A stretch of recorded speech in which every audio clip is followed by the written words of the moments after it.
strength that all Indigenous people have shown worldwide. We are currently meeting here. I am currently meeting here from First Five California in Sacramento, and is the ancestral homeland of the Nisenan, Maidu, Miwok people, who are the Indigenous people of this land and have lived here since time immemorial. Thank you. And before we get into the meat of our agenda, I'd like to provide a quick overview of today's meetings and our objectives. Commissioners will be presented with 3 key items for action today. The first is the approval of the annual report guidelines, which were, you'll recall, first presented at our last meeting and are included in today's consent agenda.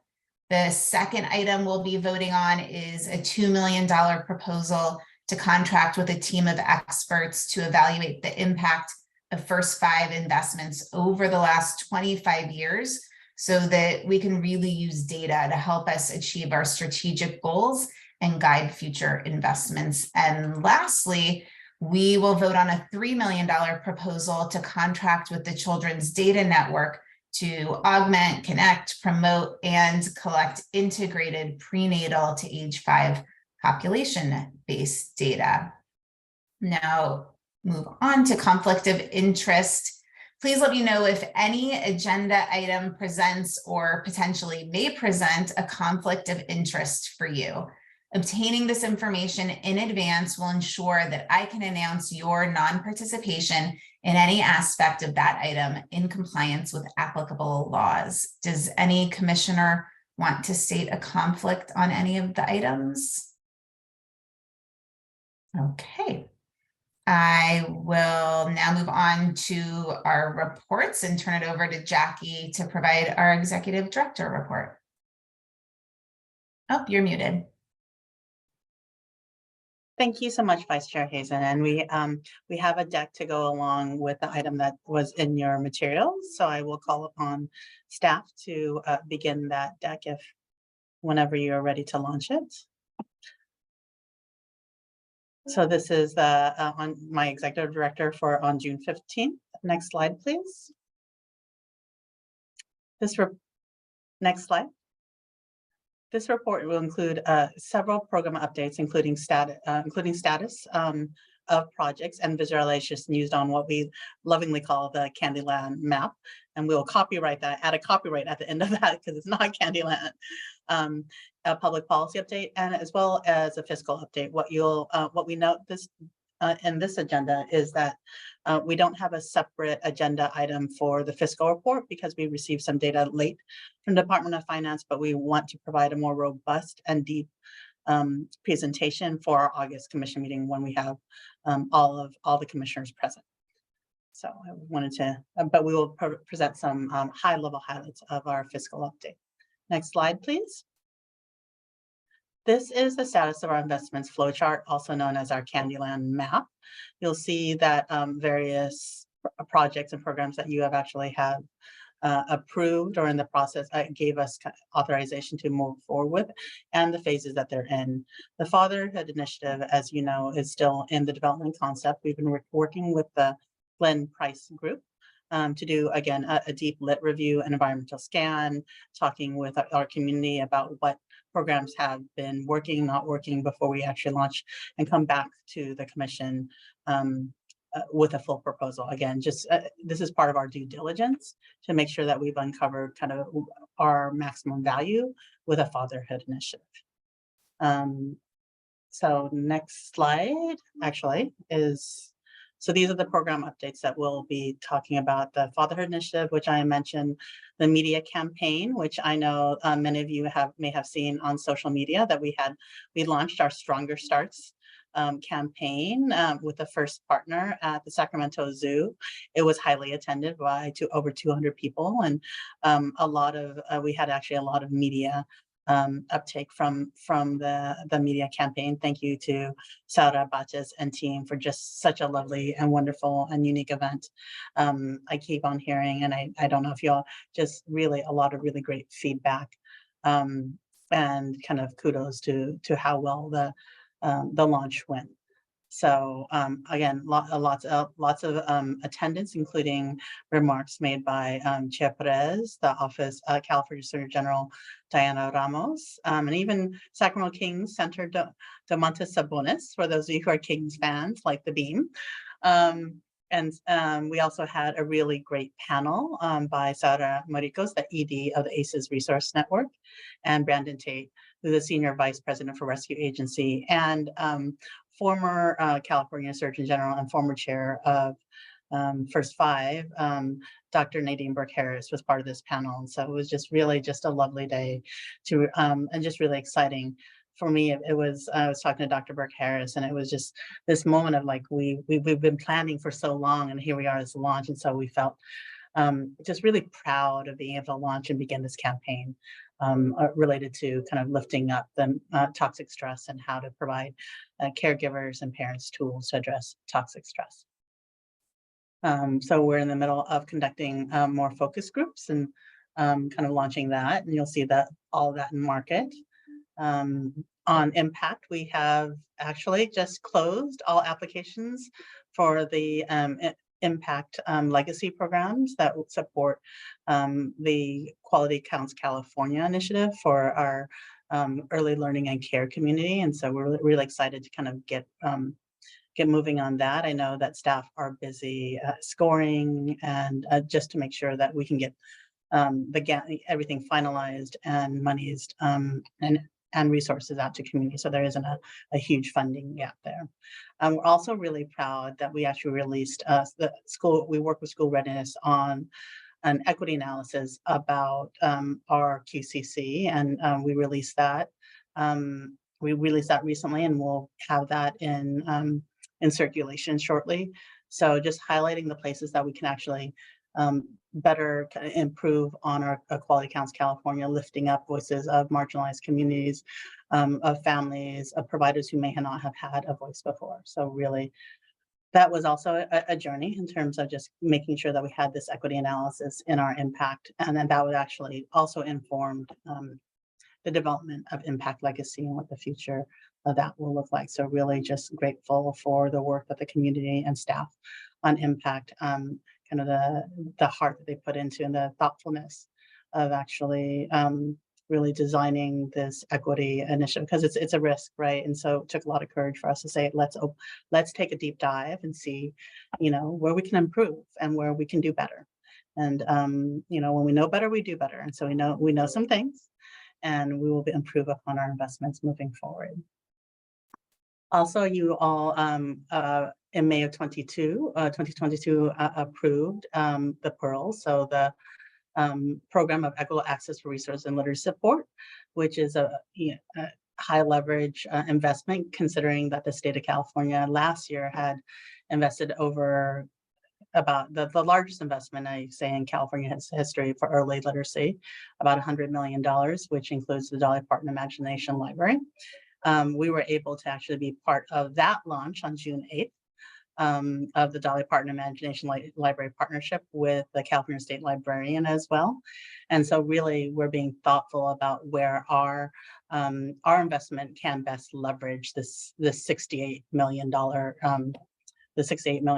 Parton Imagination Library expansion that is committed to giving children 0 to 5 books every month until they're 5, so which is pretty impressive and also a massive undertaking. Our staff have been involved weekly on the planning of this launch, so more to come on that.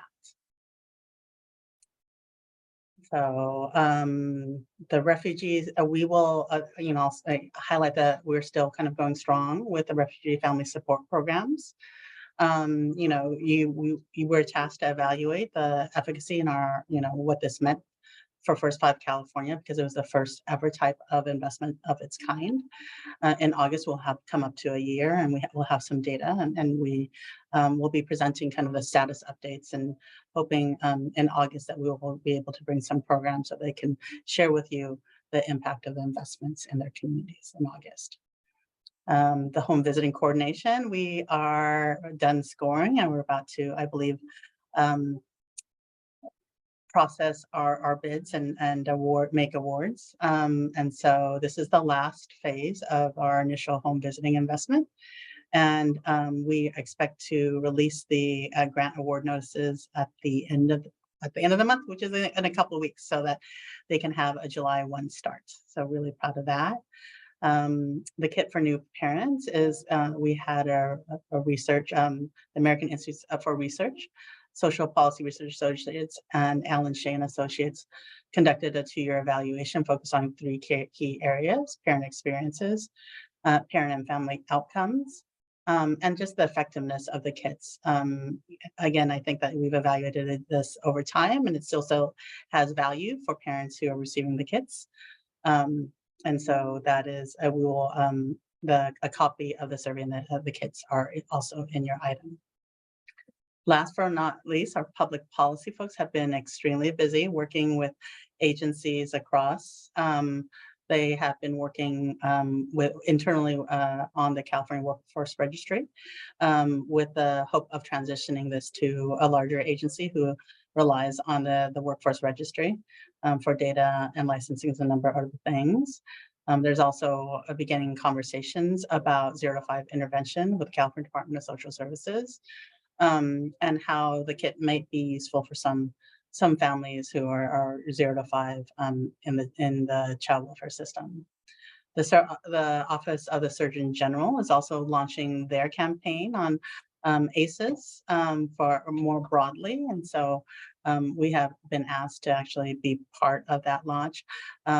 The launch of, actually, I should take that back. They are launching the training. So they were tasked to actually create trainings for early educators and teachers.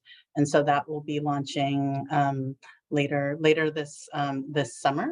And we're excited to be part of that launch. As you know, last commission, you approved an investment in children's, youth, and behavioral health. And so we are working with the California Youth Behavioral Health Initiative on how that will roll out, waiting on a few conversations and wanting to actually bring the field together to figure out how we can best leverage the update the investment that you had approved last time. Next slide, please, is the fiscal, and this is just a highlight of the fiscal revenue that was provided us by the Department of Finance. You will note that, or I'll make a note that for revenues are 4% lower than last year. So there is definitely decline. It's not as severe as it could have been, but also a real 4% decline in tobacco, which is a great healthcare, public health win, and a different challenge for us as we are dependent on tobacco tax revenue. We had met with the Fiscal Advisory Committee, as you know, on the administration account, because this directly impacts our admin, and got really good direction on making sure that we are doing what we can internally first, so that we can minimize, see like where we might be able to actually close deficit gaps, but more to come on that in the future. Next slide, please. And their personnel updates. Couple of promotions. So Kristen Torres, as you know, Erin Dubey had transferred back to the California Department of Education, and Kristen Torres has been promoted to the acting administrator in the Early Learning Programs and Partnerships Office. She hit the ground running and is just a phenomenal leader. Lisa Moreau, who's my executive assistant, was promoted to staff services analyst, supporting the governance office that we were helping to create. So you'll interface with her more. And as you know, Corey Hudson transferred to the Office of the Inspector General, and interviews are currently being where we're finalizing an offer soon to replace Corey. Gretchen Williams is transferring to the Department of Education at the end of June of 2023, and we will be posting for another research position shortly. So those are the updates. And last slide, do you have any questions about the presentation or anything you've read?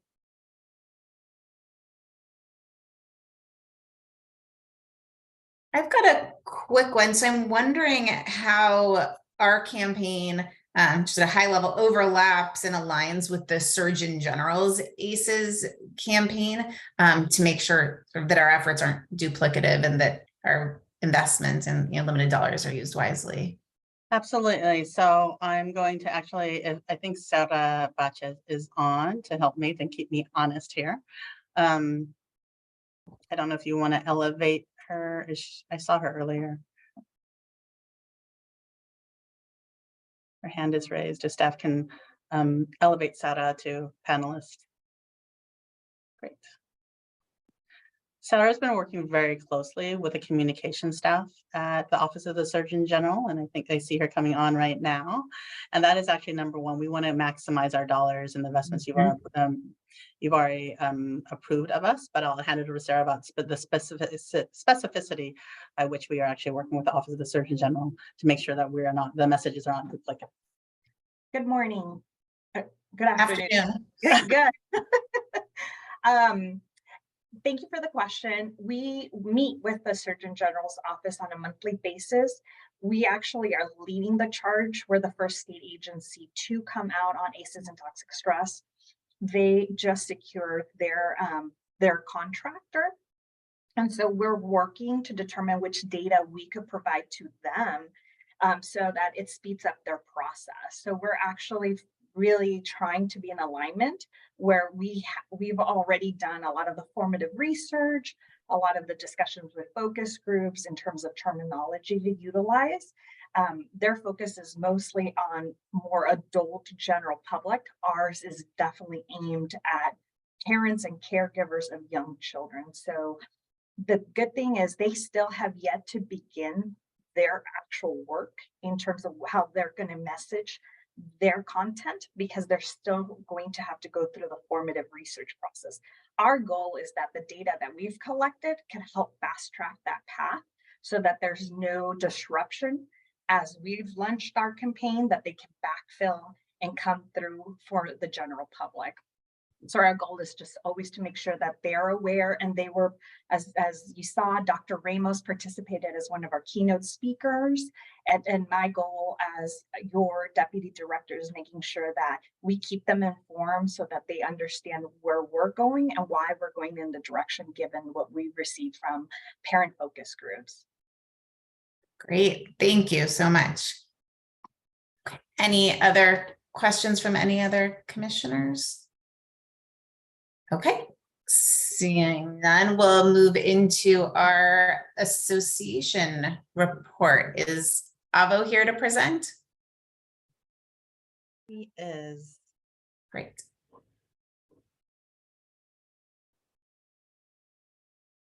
I think. There he is. There he is. Hi, everyone. Good afternoon. Can you all hear me okay? Yep. All right. Well, thank you again, Vice Chair Hazen, and just want to congratulate the entire commission again on launching the Strong Starts campaign. I know it was a wonderful event and a lot of planning went into it. So again, congratulations, and a great moment for the entire First Five family. I just had a couple of quick updates that I wanted to share. One is tied to part of Jackie's report around revenue. I want to let you know that top of mind for our county First Fives, especially this month, is budget planning, as First Fives commissions are adopting their FY 23-24 budgets. They've included significant reductions in local investment, or they've programmed some significant reductions for the following year or years due to declining revenue. And so what we want to, at the association, understand better is some specific descriptions of what those reductions would mean in terms of local service impacts.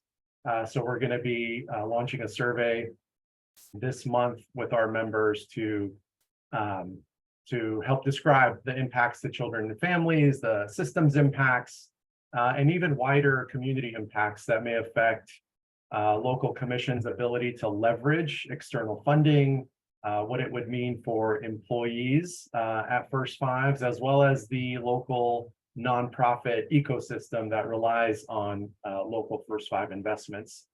We hope to share these survey results with all of you at the commission Hopefully by July, we'll share with the commission and the staff on what these reductions are meaning in our communities. The second update, or mostly just a comment here, is around Impact Legacy. Just wanted to thank the commission for the continued support and investment in this important work. As Jackie outlined in her ED report, applications for Impact were just closed this Monday. Because this is a continuing investment of the commission that was approved last October, counties and local partners were disappointed that the timeline for the funding of Impact was changed and that there will be a gap in funding that has to be covered by local partners. And this gap wasn't planned for. That said, we hope that any gap is minimal and that agreements can be executed in July, as Jackie stated. Despite this gap in funding, I want to recognize the commission staff for being really open and available to work with counties on their application. Setting office hours is a great example, and we just really appreciate the inclusivity of this process. And then last but not least, I wanted to let the commission know that I sent Jackie a couple of letters of support for your regular agenda items on the 25-year look back, as well as the prenatal to H5 data landscape item. My team and I are happy to address those items later on in the agenda. That's all I had. Thank you. Thanks for being here and for the update and feedback. Any questions from commissioners? Okay. At this time, we'll move on to commissioner comments and updates from our advisory committees. At this time, does any commissioner want to report on an advisory committee meeting in which they participated or make any general comments on anything not on the agenda? It would be great if commissioners who've met with their advisories could share highlights of those meetings. I have to say I'll pass this time only because I am not completely sure what I can share and what I can't. And sorry, because I did participate and I think there's lots of new stuff coming out, but I'm at a loss right now what I can share, what I can't. So it was a good meeting. Better safe than sorry. And I see the other Jackie nodding. But you can see that you can feel the excitement from Commissioner Majors is what the takeaway is. Yeah. Can you share specifically which committee you're referring to that you're feeling excitement about? The PEO. PEO, yeah. All of my committees are P's, so yeah, PEO. Yes. There's some exciting things coming, so yes. Excellent. Good, good, good. And the public policy, we have not had another formal meeting. We did have like an informal planning session for what we're going to have on the next agenda. So I'm not sure of the date offhand, but we should have another meeting coming up soon. Very good. Thank you. We'll now move on to public comment. Members of the public may speak for up to 3 minutes on any non-agenda item or items not related to pending judicial, administrative, litigation, or personnel matters. No action by the State Commission may be taken on this public comment. If you wish to comment, please use the raise hand function. Jamie will call on the public in the order in which they signed up in the virtual queue.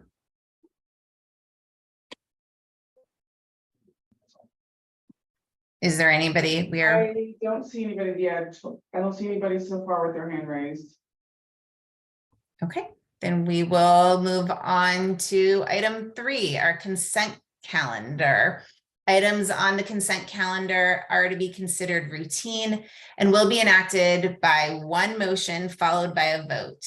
There will be no separate discussion of these items unless the commission, audience, or staff requests specific items be removed from the consent calendar for separate discussion and action. Any agenda. Yeah, Vice Chair Hazen, we unfortunately can't act because the meeting hasn't been Oh, called to that's- order. That's because great. Commissioner There's an action Velasco- item. Correct. We finally reached the point that we need to wait for James Commissioner pop up. Velasquez. I should have seen, warning, warning, warning. So we will wait. Do we have a status update on when we will have quorum? We will, We we can check? take a quick, James, would it be available to take a quick recess and go off camera for a bit while we wait to call to order? Yeah, I think my suggestion would be to maybe reconvene at 1:35, maybe give it 8 minutes and see if she comes, we'll reconvene. And if she's not, we'll just kind of keep doing it until we hear from her. Okay, so we will go into recess until 1:35.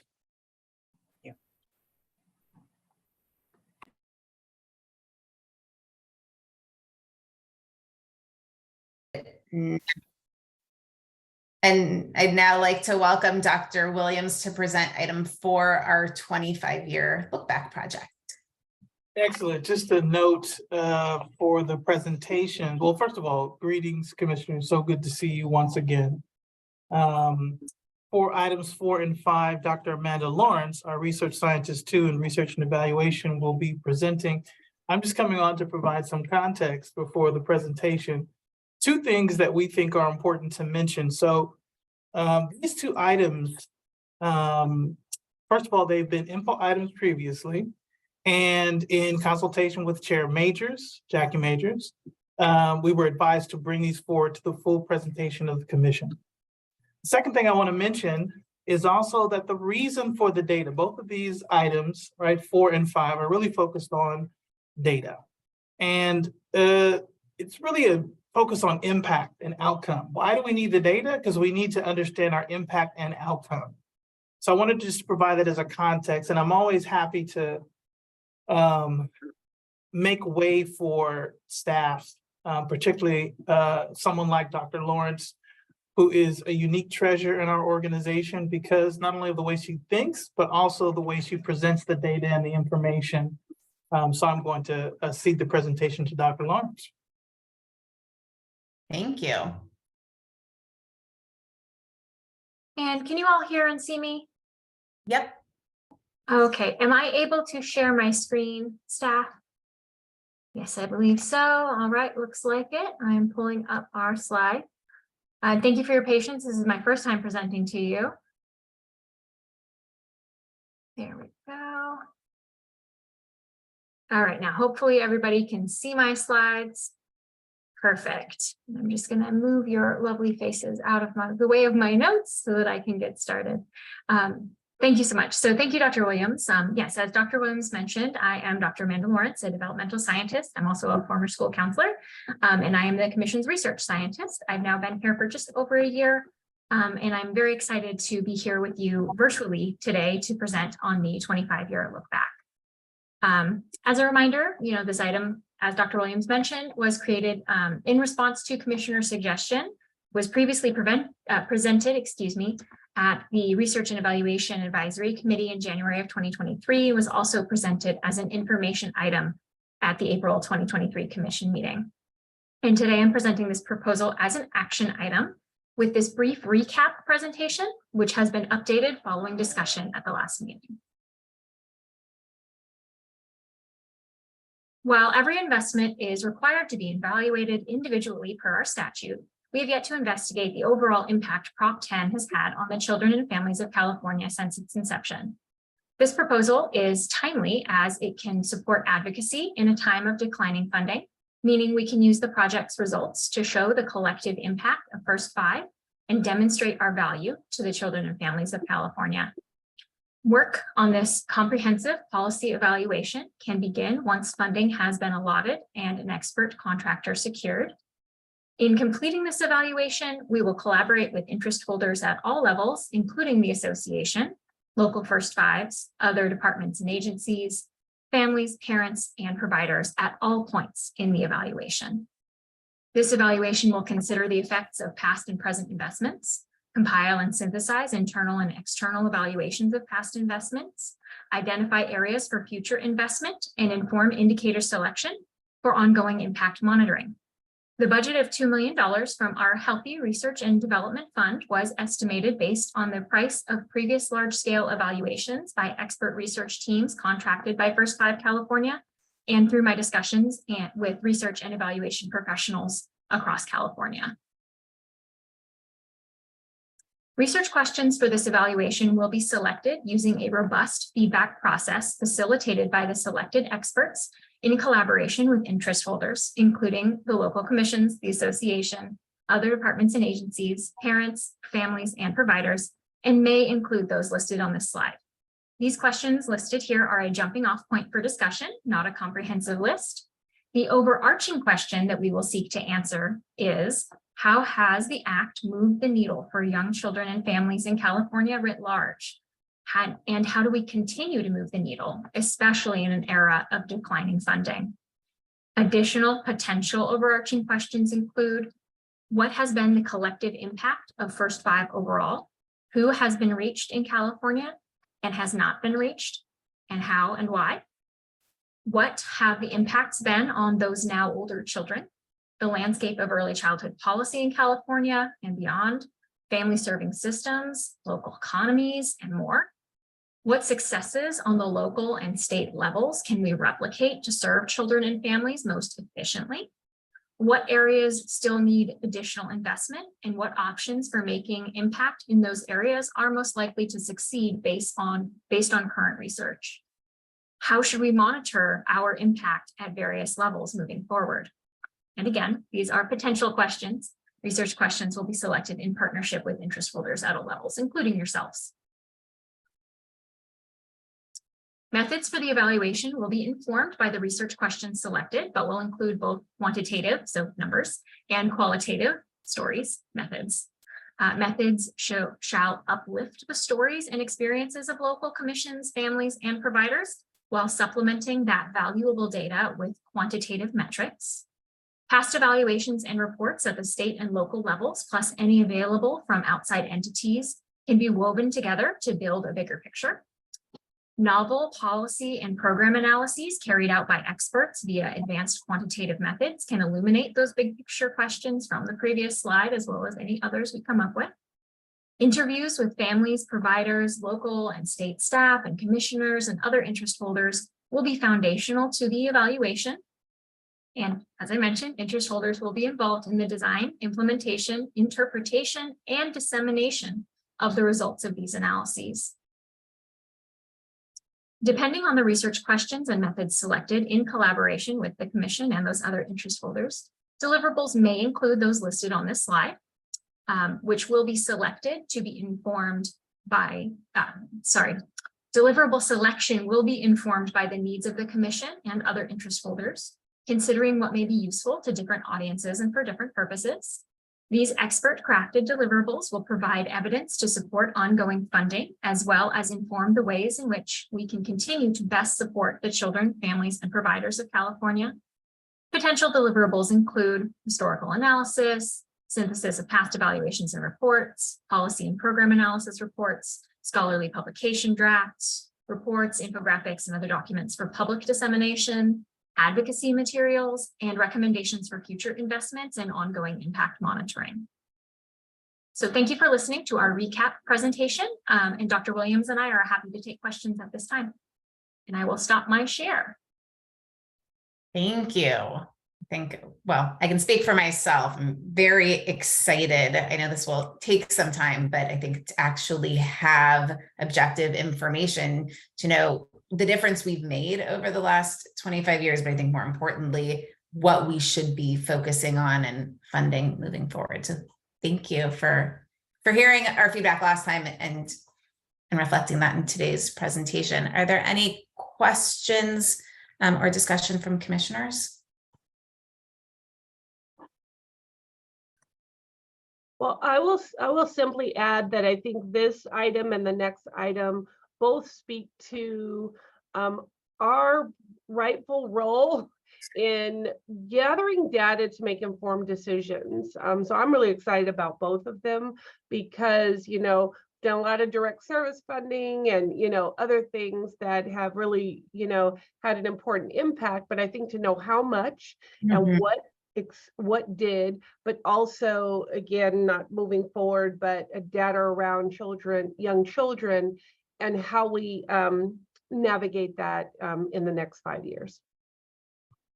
And I'm just a big proponent of data-driven decision-making. And so I'm very excited. It's a smart way to do business, and it's a way to remain or ensure solvency. So I'm excited about that. Thank you. Any other discussion? Okay, do we have any public comment?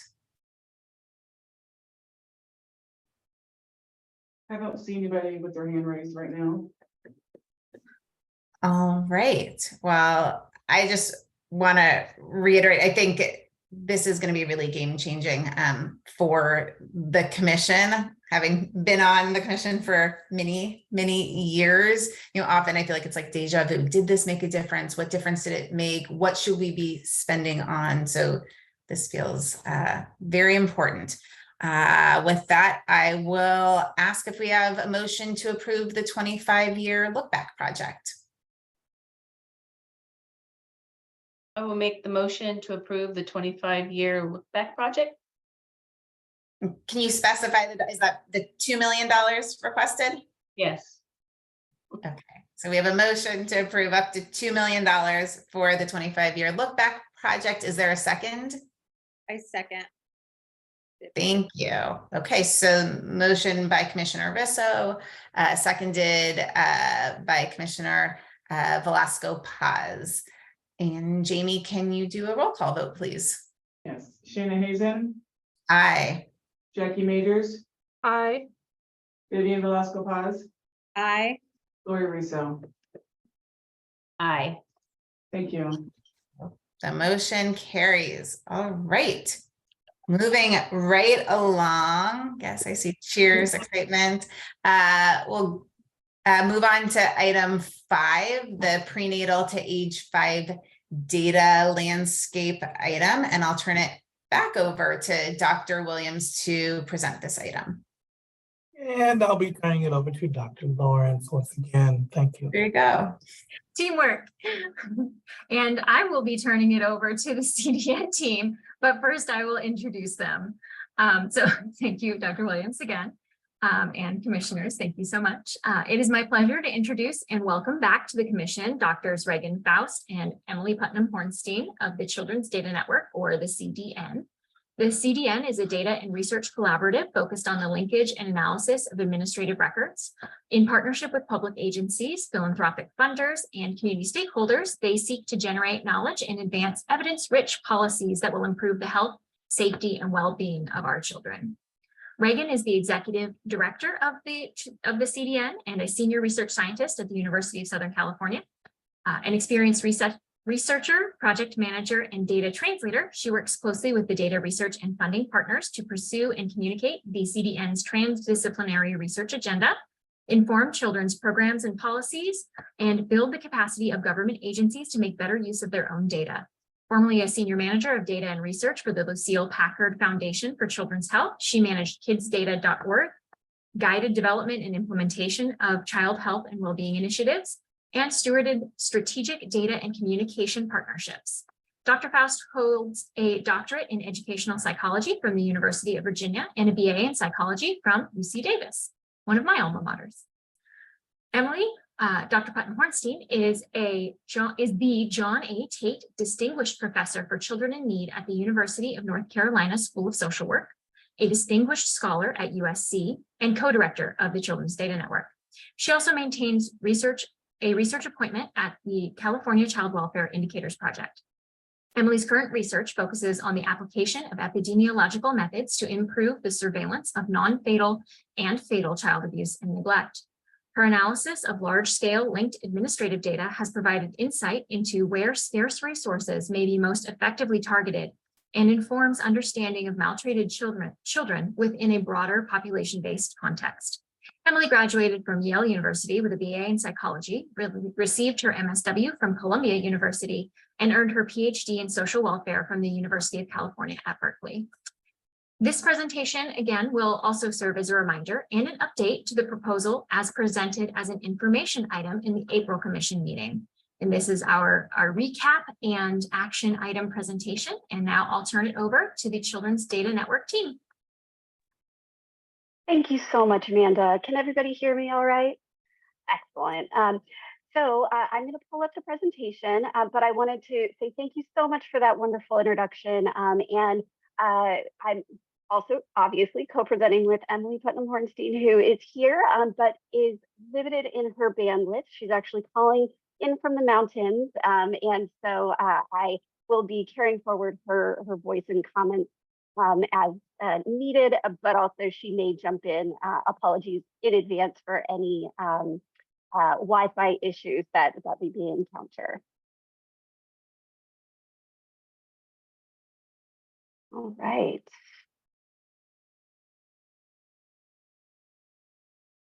Perfect.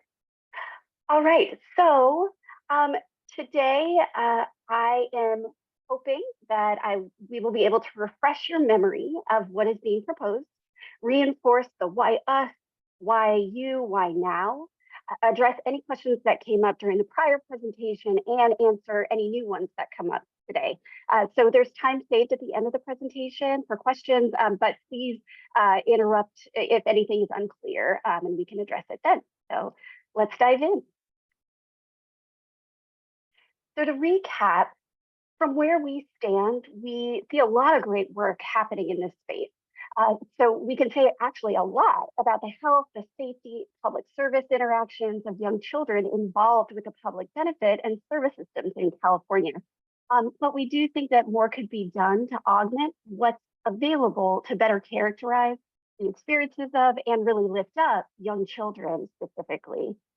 Currently, less can be said about their experiences and engagement in early care and education and other family support services, but connecting the dots on the developing landscape of data related to kids ages 0 to 5 and supporting those ongoing efforts through targeted technical assistance would be key to assessing if and how those new data systems can connect to and augment the integrated data, child level data that's already exists. Third, the existing integrated data tell us that despite all the resources available in California, a substantial proportion of children are at risk of poor outcomes. And we also find that at times, and when you look at it from a population-based frame, the very programs designed to help and support those young children are actually not reaching the families that need them most. And what we've come to appreciate is that administrative data, as awesome as it is, it will always be limited in its ability to give us information from the perspective of the children and families served. So it can't tell us what resources or services were offered to new parents, the barriers, benefits, challenges, or who we're missing and why. So to attend to those gaps in our understanding of young children in California, we propose to use the data that's already available, including the Strong Start Index, to better characterize young children. And this could take the form of updated data on the Strong Start website, new equity targeted visualizations developed in collaboration with First by California, commissioners, agency and departmental stakeholders, county commissions, and community-based users. The second, we plan to complete a child-level data-focused landscape analysis. Say that 3 times fast. The goal will be to describe the data that are and are not currently available in data systems related to the entire population of young children ages 0 to 5 in California. Third, we plan to support and guide the development of data and data systems critical to furthering that child level and population-based understanding. And this would include completing California Health and Human Services record reconciliations, exploring ways to highlight young children in data visualization, and also providing targeted technical assistance related to California Health and Human Services record reconciliation, the agency's data hub, Brilliant Beginnings, and the ESIS system, the Cradle to Career data system, whole child equity tool, and others. And finally, we plan to use the vital birth records and the Strong Start Index to develop a population-based sample of parents who recently gave birth in California. And we would collect this information directly from parents during the first 2 years of life, not only to better understand the landscape of their needs and the reach of our current services, but also to give voice to the experiences of families of young children.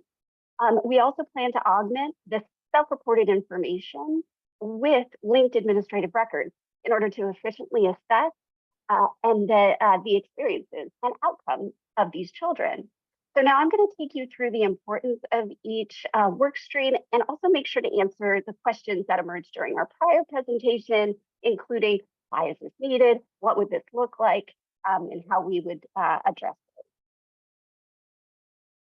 So first, with regard to stream 1, augment, your support of the Strong Start Index would allow us to update the data that's currently there and also go beyond the current data and visualization to help elevate racial and ethnic, geographic inequities that are already evident at the time of birth. And it would also help reinforce where investments can be most impactful.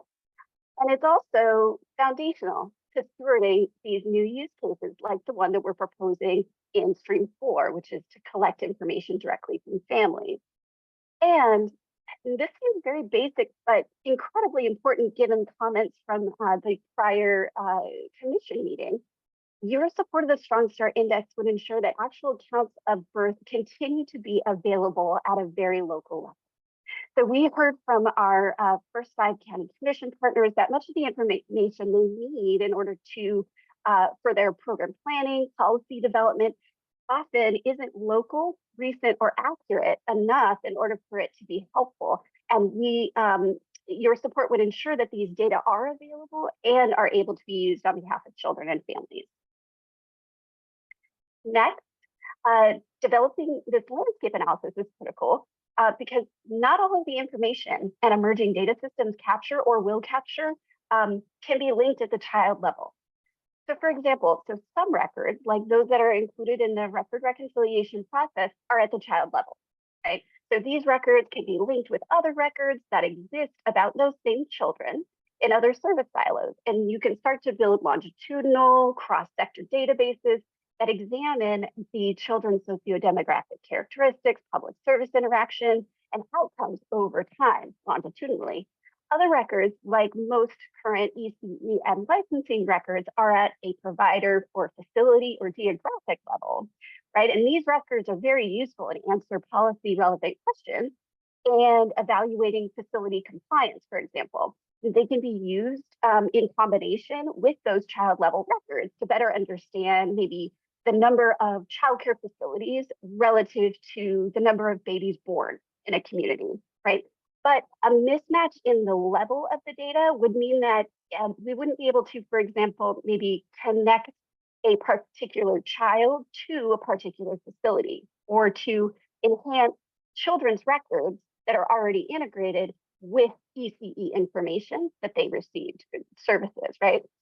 So therefore, understanding how these data in these emerging systems would fit together has serious implications for realizing the opportunity afforded by the child level linked records already organized within the record reconciliation. And it also has implications for collaboration and with federation to other data systems. And also just for effectively and holistically characterizing the Cradle for kids in California. And it's really important to do this now because these systems are under development. So if we identify that there are mismatches in the data gaps that would emerge, we can plan to fill them, right? To give you a sense of what this might look like, we took an initial path at creating a data matrix of state level data sets related to young children in California. It's in your packet and also linked in the references here to this presentation. And I can pull it up afterward if there's questions. But again, this is an initial path. This is once complete, this matrix and associated report would detail opportunities for and gaps in this child level linkage and analysis. Moving on to stream 3, providing targeted technical assistance around linkage and analysis is critical because it would also help ensure that information about young children is consistently available during a time of transition. So since 2016, we've partnered with Cal HHS to carry out these record reconciliation processes. And in 2019, we helped to develop the pilot agency data hub, where this information and the eFIDs now would be hosted and accessed for research and evaluation and federation to different systems. So the Cal HHS Center for Data Insights and Innovations, the CDII, is in the process of assuming full ownership of these data assets. Super exciting. So as you can imagine, we've been engaged in intensive knowledge transfer around the processes, linkage code, and everything else that it takes to manage this complicated but incredibly important annual data linkage and analytic project. However, and this is the YS and why now, until CDII has the technology and agreements in place to assume full responsibility, legal responsibility for the linkage work, the CDN is actually the only entity who can complete the record reconciliation process, and that's identified with the radiograph, generate the data needed to populate this cross-program dashboard, which is on the right-hand side, and also crunch cross-program numbers specifically for first 5 commissions to address their emergent and strategic data needs, which is in the center. And I included a link to 2 examples of the commission-specific work that we've done with LA County in the references, so you can kind of explore what that looks like. So with your support, we would be able to complete all of these critically important tasks and leverage our knowledge of the record reconciliation data to produce an additional data set and visualization that would go beyond the current 0 to 18 age grouping that you can see here on the dashboard, and it would provide information specific to children ages 0 to 5. So we plan to structure it like the DOF file, but in this file, users would be able to obtain actual counts of clients, babies born by year of age, race, ethnicity, sex, geography, and single and cross-program involvement. So of course, we need to work with Cal HHS to vet any data before it's made public, but we're confident that it can be done and that the results would be valuable. In the references, there's a link to what this draft data set would look like. It's too much to bring up for you to peruse, but the point is that it would be structured specifically to populate a child-focused dashboard that would provide this information.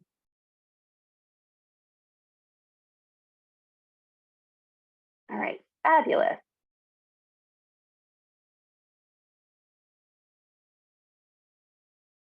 Excellent.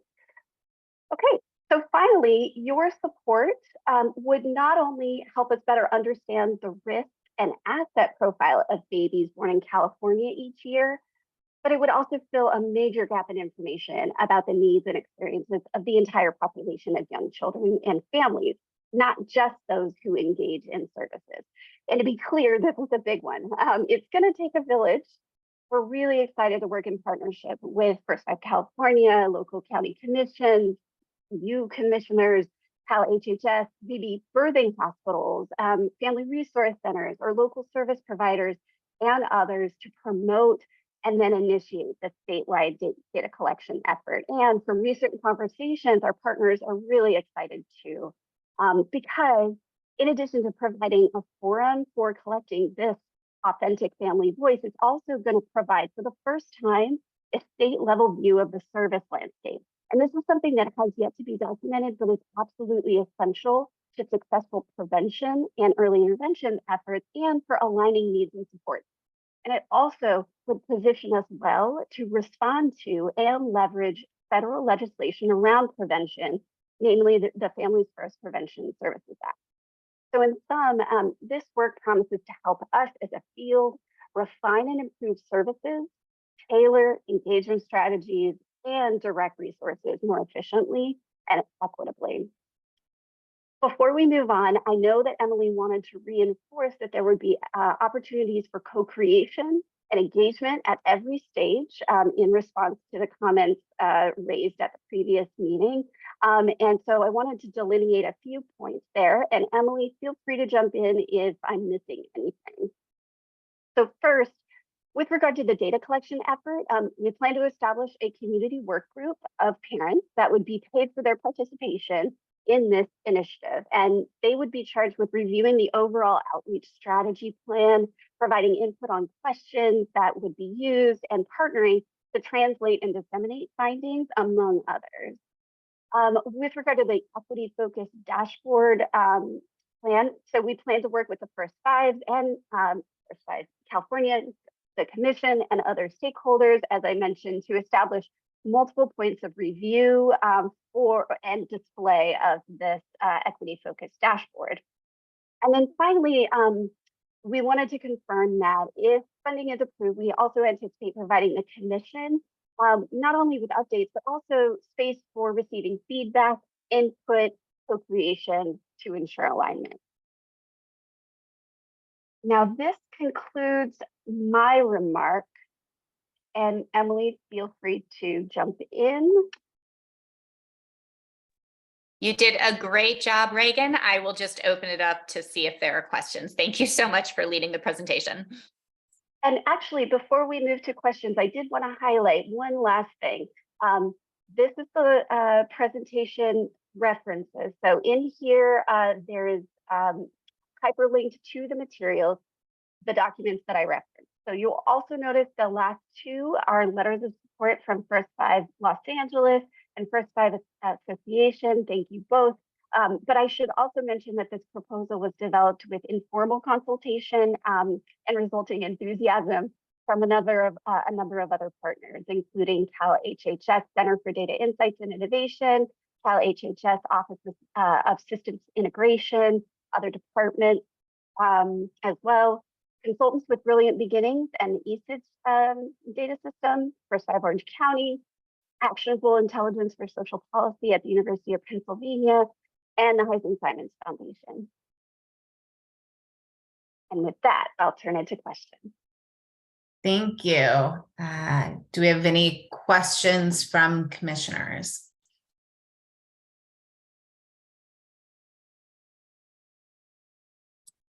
Just want to make sure I can see everybody.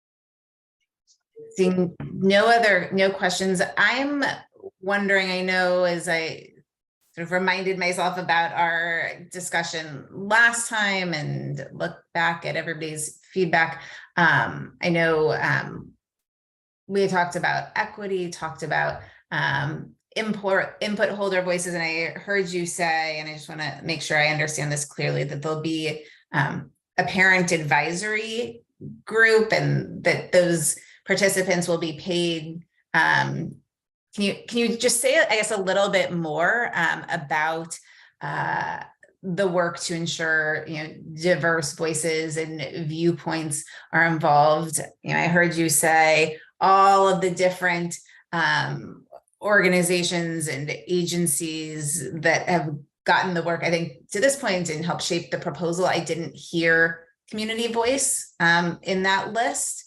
And so for me, it's just, how do we know for sure that community voice, will be part of the actual work when it wasn't part of shaping the proposal? Terrific, Co-Chair Heisen. Thank you so much for bringing that up. And so just to elaborate briefly on that, we anticipate doing kind of two key things. One is, as Reagan mentioned, we plan on convening a group of parents who would be advisors from the very beginning. So this is a 3-year project where we really anticipate that the first year would be planning around the data collection methods, getting all of the approvals in place. And that's when we would be establishing that community group of parents who would be at the table from the outset. So we definitely don't want to come up with questions and then present them to this group. We'd be engaging them from the start. The other piece of this work is the effort to collect data directly from parents who we fear may not always have had the proper voice in the design of programs and policies. I think often the field does a very good job of bringing community providers and activists to the tables, but not always those most direct consumers of the services. And so it would be a very strategic effort to use the birth data to sample families who we believe have been historically excluded from that process. And we also anticipate that as part of their engagement in our data collection efforts, they would be compensated for their time. So we recognize that we can't ask for things without giving something back. So those would be kind of two key pieces, but we look forward to other suggestions. Again, we anticipate this first year of funding would be used to engage a number of different stakeholders for input in the design and development of this effort. Thank you. And in terms of the timeline, and I know there's detailed scope of work and timeline that's provided with the item, can you talk us through in terms of when we will get updates and hear about the progress being made and how work with parents and communities is going? So should we approve today over year one? So as you know, we've established the advisory process where we can provide updates there and then also bring up to the commission. So we would work with advisory chair majors on the updates and kind of provide some guidance and updates as regularly as needed. And then I think the advisory can at that point decide like this is time, year one, year two, quarterly, however, what regular update might be useful for the full commission. So that can either be in writing or a full presentation, but definitely we would work with the advisory committee. Thank you. And I would think that a dashboard, it's something I'd love to see for a lot of our work, right? Which is, again, not that I'm not up for the challenge, but for it to all come from me at a report, from an advisory committee or whoever's sitting on that committee, as opposed to a more routine sort of dashboard where we look at those goals that we're trying to achieve, and they can be, based on what are we accomplishing the first year, and then just some basic sort of anecdotal, like, aha, we've learned this, and we're shifting direction. So I really think it's something that I've recommended a long time ago, but something we should put in place, because I think it's just hard from commission meeting to commission meeting to remember, unless you're part of that detailed work, what were those outstanding sort of, things that we're focusing on? What were those main goals? And is a shift necessary? That's exactly right. And that is exactly why, why I asked the question. I couldn't agree more. And I think, we get kind of close right at the beginning when we had, the executive director update, sort of like, here are key things, but having it in dashboard form and really having those regular updates aligned with goals, I think is really important for this item and for all of our work. Are there any other questions or discussion? Okay. Do we have any public comment on this item? I don't see anybody's hand raised.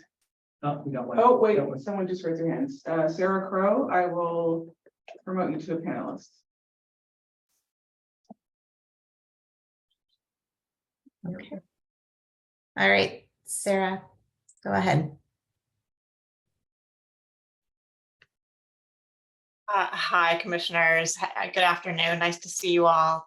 I just wanted to speak up. I'm the managing director of the First Five Center for Children's Policy, a part of the First Five Association. Very nice to see you all. I just wanted to chime in to voice our real support for this proposal. We're very excited to see this partnership between the Children's Partnership and First Five California.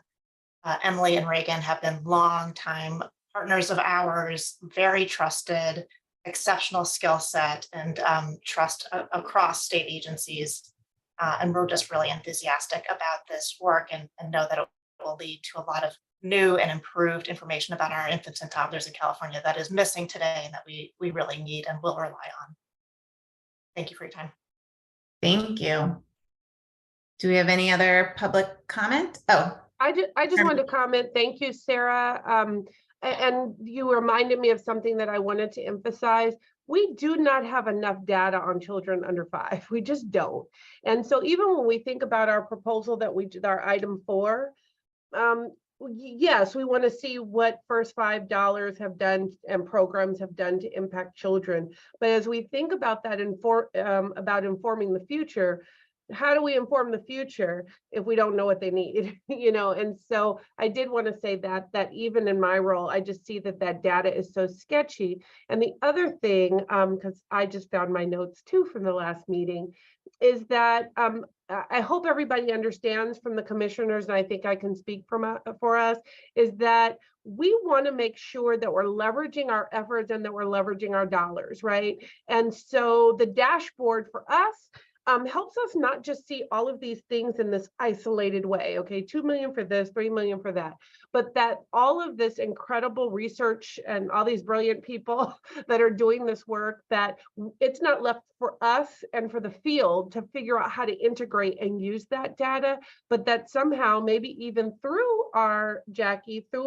this dashboard, we could even be able to see some of the links, and Dr. Williams, see some of the links of our efforts, so that it's not 25 years from now we're doing a study back on what did we do lately. Like, we're really seeing it in real time.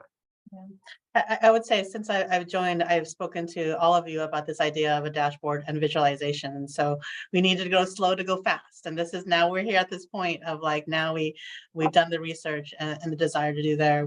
We've brought together the team and really excited about like this dashboard to actually declining revenue, but we need to show impact. We need to visualize that. We need to tell that story through these investments. But Dr. Williams, I saw you come on. Just wanted to support what you were saying about data visualization. So a part of what we're actually doing internally, as you've witnessed through the Candyland presentation, is data visualization about our processes, right? And that's just one level of data visualization. But what I love in terms of what you're talking about, and Jackie's been talking about since I got here, Executive Director Jackie, 2 Jackies, is really looking at data visualization and infographics as a way to inform, to keep you up to date with that kind of one dashboard look. That will let you know that we hear you, and we are already working in teams to figure out the next set of data visualization. So thank you for mentioning that again. And thank you. Can I just say one more thing? And I know we're in the middle of public comment, but I want to say that data visualization, absolutely.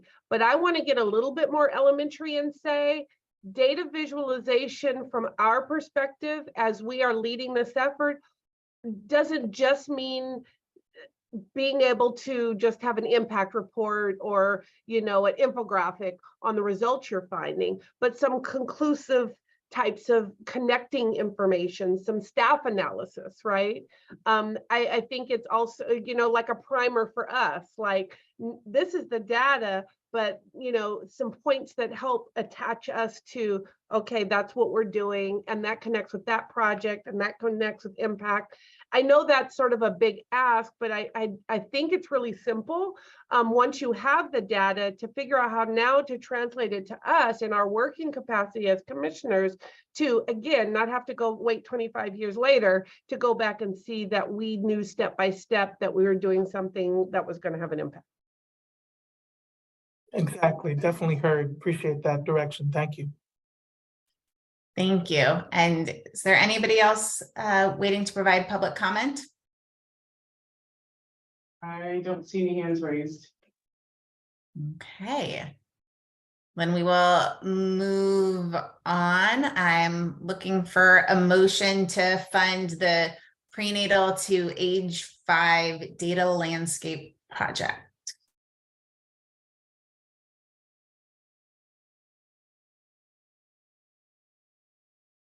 I'll move. Oh. I always try not to move things that I'm part of the committee, but. Well, thank you. So moved. Okay, and so my water cup was in front of my mute button, so I'm trying to lean over to find how to unmute. No, okay. So, and just to be clear, so the motion is for up to $3 million for this project? Yes, okay. So we have a motion from Commissioner Majors and Commissioner Rizzo. Were you a second? I'll be a second. Seconded by Commissioner Rizzo. And Jamie, can you please do a roll call vote? Yes, Shanna Hazen, Aye. Jackie Majors, Aye. Vivian Velasco Paz, Aye. Lori Russo. Aye. Thank you. Thank you. The motion passes unanimously. All right. Well, that was quick and easy. Thank you, everybody. The next regular commission meeting is currently scheduled for August 17th, 2023. Is there a motion to adjourn? I'll make a motion to adjourn the meeting. Thank you. And is there a second? Second. All right, so the motion was made by Commissioner Rizzo, seconded by Commissioner Majors, and we can all vote. We don't have to do a roll call vote. So all in favor? Aye. All right, none opposed. We are adjourned. Have a very good summer and see you all in a couple months. Bye. Bye. Thanks, everybody.